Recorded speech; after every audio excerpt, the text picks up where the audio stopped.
নমস্কার বন্ধুরা, সঙ্গীতার life cycle চ্যানেলে আপনাদের প্রত্যেককেই স্বাগত।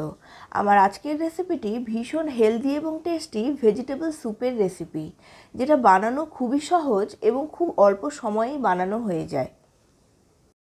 আর যে সকল বন্ধুরা ওজন কমাতে চাচ্ছেন তারা অবশ্যই এই রেসিপিটিকে ট্রাই করুন।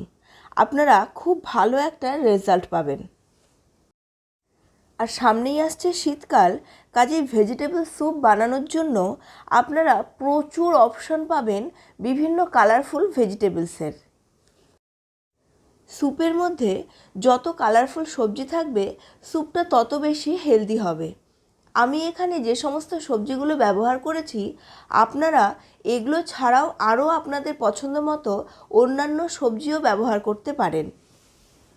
তো চলুন দেখে নিই আজকের এই ভেজিটেবল স্যুপের রেসিপিটি। এই স্যুপ বানানোর জন্য আমি যে সকল সবজিগুলো নিয়েছি তার মধ্যে আছে বাঁধাকপি, ফুলকপি এবং গাজর। নিয়েছি ছোট ছোট টুকরো করে ক্যাপসিকাম, টমেটো কুচি, পেঁয়াজ কুচি আর ধনেপাতা কুচি। এখানে ফ্রোজেন মটরশুঁটি আর সুইট কর্ন নিয়েছিলাম, তাই কিছুক্ষণ এদেরকে গরম জলে ডুবিয়ে রেখেছিলাম। নিয়েছি কাঁচা লঙ্কা কুচি, আদা কুচি আর রসুন কুচি। এখানে রসুন একটা মিডিয়াম সাইজের নিয়ে তার সমস্ত ক্লোভসগুলোকে একদম কুচি করে কেটে নিয়েছি। ভেজিটেবল স্যুপ বানানোর জন্য সবজিগুলোকে খুব বেশি ভাজার প্রয়োজন পড়ে না। এদের একদমই ব্রাউন করব না, সামান্য ভেজে নেব যাতে এদের মধ্যেকার কাঁচা গন্ধটা চলে যায়। সামান্য ভাজলে সবজির ভিতরের কালারটা আরও প্রমিনেন্ট হয়ে ওঠে এবং এর টেস্টও অনেক বেড়ে যাবে। কড়াইয়ে 1 চামচ বাটার দিয়ে বাটারটাকে ভালোভাবে গলিয়ে নিয়েছি। এক্ষেত্রে খেয়াল রাখতে হবে গ্যাসের ফ্লেম যেন হাইয়ে না থাকে, তাহলে কিন্তু বাটার জ্বলে যাবে। বাটারটা একদম গলে গেলে এবার প্রথমে এর মধ্যে দিয়ে দেব রসুন কুচিগুলো। রসুন কুচিটা সামান্য নাড়াচাড়া করে এবার এখানে আদা কুচিগুলো দিয়ে দেব। রসুন কুচি আর আদা কুচি একটু ভেজে নিলেই এর ভেতরের গন্ধটা খুব সুন্দর বেরিয়ে আসবে। তখন এর মধ্যে একে একে বিভিন্ন সবজিগুলো দিতে থাকবো। সবজিগুলোকে সামান্য নাড়াচাড়া করে নিয়েই এবার এর মধ্যে সবুজ ক্যাপসিকাম, হলুদ ক্যাপসিকাম ও কিছু কাঁচা লঙ্কা কুচি মিশিয়ে দেব। স্যুপের মধ্যে কাঁচা লঙ্কা কুচি দিলে এর গন্ধটা স্যুপের টেস্টকে অনেক গুণ বাড়িয়ে দেয়। এইবার এখানে টমেটো কুচি, মটরশুঁটি আর সুইট কর্ন মিশিয়ে দেব এবং ভালোভাবে নেড়ে নেব। সমস্ত সবজিগুলোকে ভালোভাবে মিশিয়ে নিয়ে এবার এখানে বাঁধাকপি কুচি দিয়ে দেব। আপনারা পছন্দ না করলে বাঁধাকপি স্কিপ করতে পারেন। সমস্ত সবজিগুলোকে ভালোভাবে নেড়ে নিয়ে এবার এখানে 1 চামচ লবণ মিশিয়ে দেব। এই লবণ দেওয়ার জন্য সবজিগুলো থেকে জল বেরিয়ে আসবে, এর ফলে সবজির টেস্ট অনেকটাই বেড়ে যাবে এবং কালারও কিছুটা চেঞ্জ হয়ে যাবে। এই টোটাল প্রসেসটাতে আপনাদের সময় লাগবে 5 থেকে 6 মিনিট। আর এই টোটাল প্রসেসটা করার সময় 1 চামচ মাত্র বাটার এর মধ্যে অ্যাড করেছি। আর এই সময়ে গ্যাসের ফ্লেম লো টু মিডিয়াম রাখতে হবে। গ্যাসের ফ্লেম হাই থাকলে সবজিগুলো কিন্তু পুড়ে যাবে। এরপর এখানে 1 লিটার জল দিয়ে দেব এবং কড়াইটাকে ঢেকে ফুটতে দেব। যতক্ষণ না এই 1 লিটার জল কমে গিয়ে হাফ লিটারে পরিণত হচ্ছে, ততক্ষণ পর্যন্ত লো টু মিডিয়াম ফ্লেমে এই স্যুপটাকে ফুটাতে হবে। এই স্যুপ বানানোর সময় সবজিগুলোকে আমি একেবারে মিহি করে কেটে নিইনি।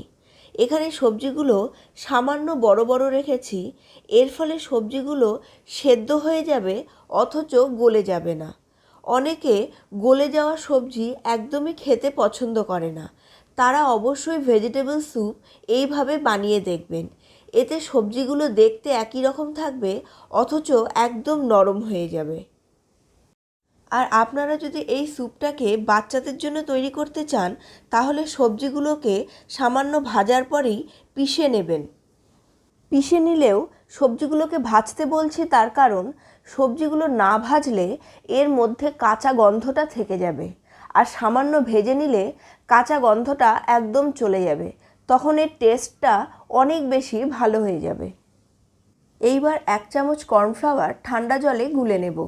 কর্নফ্লাওয়ার গরম জলে গুলবেন না, কারণ কর্নফ্লাওয়ার কখনোই গরম জলে গলে না। কর্নফ্লাওয়ারের মধ্যে গরম জল দেওয়ার সাথে সাথে কর্নফ্লাওয়ারটা শক্ত দলায় পরিণত হয়ে যাবে। লো ফ্লেমে 15 মিনিট ধরে ঢেকে রেখে সবজিগুলোকে ফোটালে দেখবেন সবজিগুলো সেদ্ধ হয়ে গেছে, কিন্তু এর কালার খুব সুন্দর আছে।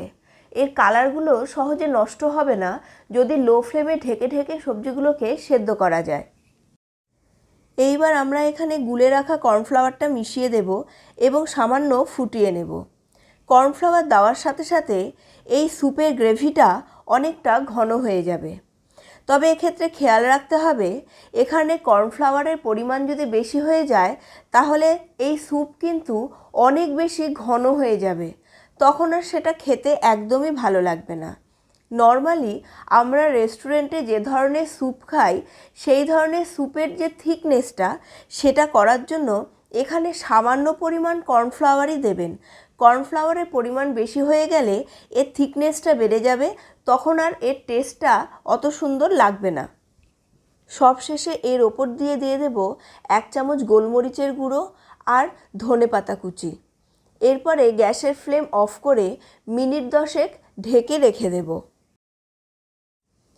মিনিট 10 পরে এর ঢাকনা সরালেই দেখা যাবে এই স্যুপটা আগের তুলনায় অনেকটাই বেশি ঘন হয়ে গেছে, একদম রেস্টুরেন্টের মতো। তৈরি হয়ে গেছে একদম রেস্টুরেন্ট স্টাইল ভেজিটেবল স্যুপ। এই ভেজিটেবল স্যুপ ভীষণ টেস্টি এবং বানানো খুবই সহজ। আপনারা বাড়িতে অবশ্যই এইভাবে ভেজিটেবল স্যুপ বানিয়ে দেখুন, আপনাদের খুবই ভালো লাগবে খেতে। আমার আজকের এই ভেজিটেবল স্যুপের রেসিপিটি যদি আপনাদের ভালো লেগে থাকে তাহলে অবশ্যই লাইক করে দিন এবং বন্ধুবান্ধবদের সঙ্গে ভিডিওটিকে শেয়ার করতে ভুলবেন না। আর আমার চ্যানেলটিকে এখনও সাবস্ক্রাইব করা না থাকলে অবশ্যই সাবস্ক্রাইব করে নিন আর পাশে থাকা বেল বাটনটিকে প্রেস করে দিন, যাতে আমার নতুন রান্নার নোটিফিকেশন সবার আগে আপনাদের কাছেই পৌঁছে যায়। আপনাদের সঙ্গে আমার দেখা হচ্ছে পরবর্তী আরেকটি নতুন ধরনের রান্না নিয়ে। ততক্ষণ সুস্থ থাকুন, ভালো থাকুন আর রেসিপিগুলোকে অবশ্যই বাড়িতে ট্রাই করুন।